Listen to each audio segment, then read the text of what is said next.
എല്ലാ മാന്യ പ്രേക്ഷകർക്കും മല്ലു സ്റ്റോറിയിലേക്ക് സ്വാഗതം. നഗരത്തിന്റെ തിരക്കുകളിൽ നിന്നും പുകപടലങ്ങളിൽ നിന്നും ഒരു മോചനം ആഗ്രഹിക്കാത്തവരാരുണ്ടാകും? കല്ലും കോൺക്രീറ്റും നിറഞ്ഞ ഈ നഗരജീവിതത്തിനിടയിൽ എപ്പോഴെങ്കിലും ഒന്ന് ശ്വാസം വിടാൻ പ്രകൃതിയുടെ മടിത്തട്ടിലേക്കൊരു യാത്ര പോകണമെന്ന് നാം കൊതിക്കാറുണ്ട്. അത്തരത്തിൽ ജീവിതത്തിൽ ഒരിക്കലും മറക്കാനാവാത്ത മഞ്ഞും മഴയും പ്രണയിക്കുന്ന വയനാടൻ മണ്ണിലേക്കുള്ള ഒരു യാത്രയുടെ കഥയാണിത്.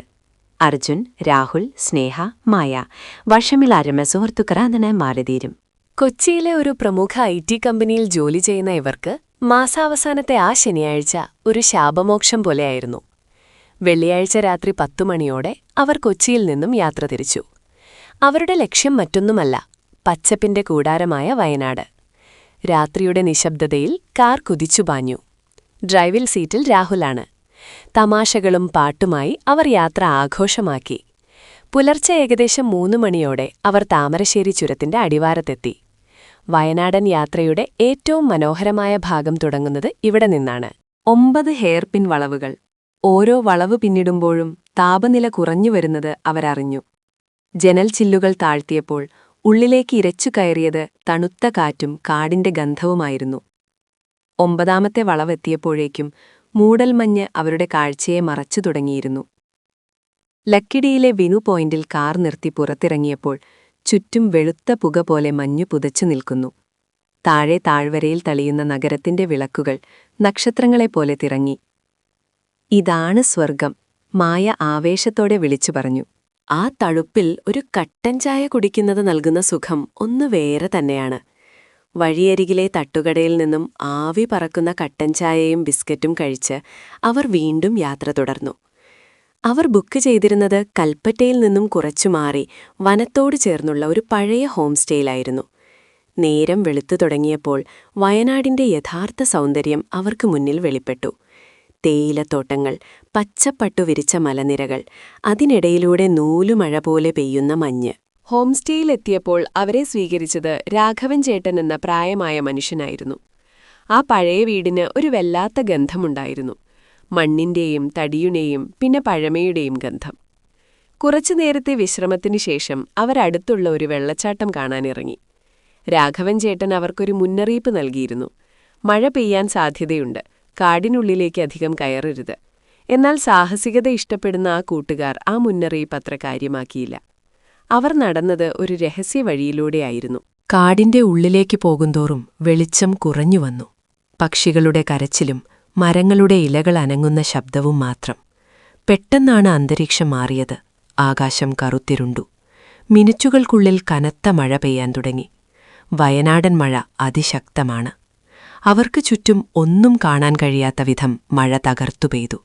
തിരിച്ചുള്ള വഴി കണ്ടെത്താൻ അവർ പ്രയാസപ്പെട്ടു. നമുക്ക് വഴി തെറ്റിയോ? സ്നേഹ പേടിയോടെ ചോദിച്ചു. ഫോല ഏഞ്ചില്ല, മാപ്പും പ്രവർത്തിക്കുന്നില്ല. മഴയുടെ ശബ്ദത്തിൽ അവരുടെ ശബ്ദം പോലും മുങ്ങിപ്പോയി. അർജുൻ ധൈര്യം സംഭരിച്ച് എല്ലാവരെയും ചേർത്ത് നിർത്തി. അവരൊരു വലിയ മരത്തിന്റെ ചുവട്ടിൽ അഭയം പ്രാപിച്ചു. കാടിന്റെ വന്യത അവർ ആദ്യമായി അനുഭവിച്ചു. ദൂരെ എവിടെയോ ആനയുടെ ചിഹ്നം വിളി കേൾക്കുന്നുണ്ടോ എന്ന് അവർ ഭയന്നു. ഏകദേശം 1 മണിക്കൂർ ആ മഴയത്തവർ നിന്നു. മഴ അല്പം കുറഞ്ഞപ്പോൾ അവർ ദൂരെ ഒരു മങ്ങിയ വെളിച്ചം കണ്ടു. അത് രാഘവൻ ചേട്ടൻ അവരെ തിരക്കി വന്നതായിരുന്നു. കയ്യിലൊരു വലിയ ടോർച്ചും പുതപ്പുമായി അദ്ദേഹം അവരെ കണ്ടെത്തി. ആ നിമിഷം അവർക്കുണ്ടായ ആശ്വാസം വാക്കുകൾക്കതീതമായിരുന്നു. തിരികെ ഹോം സ്റ്റേയിലെത്തിയപ്പോൾ അവർക്ക് രാഘവൻ ചേട്ടൻ ചുടുകഞ്ഞിയും പയറും നൽകി. ആ തണുപ്പിൽ ആ ലളിതമായ ഭക്ഷണം അവർക്ക് ഭൂമിയിലെ ഏറ്റവും രുചികരമായ വിഭവമായി തോന്നി. അന്ന് രാത്രി വീടിന്റെ വരാന്തയിലിരിക്കുമ്പോൾ അവരാ കാടിനെ നോക്കി. ഭയപ്പെടുത്തിയെങ്കിലും ആ കാടവരെ പലതും പഠിപ്പിച്ചു. പ്രകൃതിയുടെ ശക്തിക്ക് മുന്നിൽ മനുഷ്യൻ എത്ര നിസ്സാരനാണെന്ന്. പിറ്റേന്ന് രാവിലെ അവർ ബാണാസുരനാഥർ ഡാമും എടക്കൽ ഗുഹകളും സന്ദർശിച്ചു. ഓരോ സ്ഥലവും ഓരോ വിസ്മയമായിരുന്നു. ഗുഹയ്ക്കുള്ളിലെ പഴയ ലിപികൾ കണ്ടപ്പോൾ ചരിത്രത്തിന്റെ ഏടുകളിലൂടെ സഞ്ചരിക്കുന്ന പോലെ തോന്നി. വൈകുന്നേരം മുത്തങ്ങ വന്യജീവി സങ്കേതത്തിലൂടെയുള്ള യാത്രയിൽ അവർക്ക് ഭാഗ്യത്തിന് ഒരു കൂട്ടം കാട്ടുപോത്തുകളെയും മ്ലാവുകളെയും കാണാൻ സാധിച്ചു. യാത്ര കഴിഞ്ഞ് മടങ്ങാൻ നേരമായപ്പോൾ എല്ലാവരുടെയും ഉള്ളിൽ ഒരുതരം വിഷാദമായിരുന്നു. 2 ദിവസം കൊണ്ട് വയനാട് അവരുടെ മനസ്സിൽ അത്രമേൽ ആഴത്തിൽ പതിഞ്ഞിരുന്നു. മടക്കയാത്രയിൽ ചുരമിറങ്ങുമ്പോൾ അവർ ആ മലനിരകളെ നോക്കി യാത്ര പറഞ്ഞു. യാത്ര വെറുമൊരു വിനോദയാത്രയായിരുന്നില്ല. അത് സൗഹൃദത്തിന്റെ ആഴം കൂട്ടിയ, പ്രകൃതിയെ കൂടുതൽ സ്നേഹിക്കാൻ പഠിപ്പിച്ച, തിരക്കേറിയ ജീവിതത്തിനിടയിൽ നഷ്ടപ്പെട്ടുപോയ മനസ്സമാധാനം തിരികെ നൽകിയ ഒരു പുണ്യയാത്രയായിരുന്നു. ഓരോ യാത്രയും നമ്മളെ പുതിയ മനുഷ്യരാക്കി മാറ്റുന്നു. വയനാടൻ കാറ്റും മഞ്ഞും ഇന്നും അവരുടെ ഓർമ്മകളിൽ പെയ്യുന്നുണ്ടാകാം. ഈ കഥ നിങ്ങൾക്കിഷ്ടമായെങ്കിൽ ദയവായി ഞങ്ങളുടെ ചാനൽ സബ്സ്ക്രൈബ് ചെയ്യുക.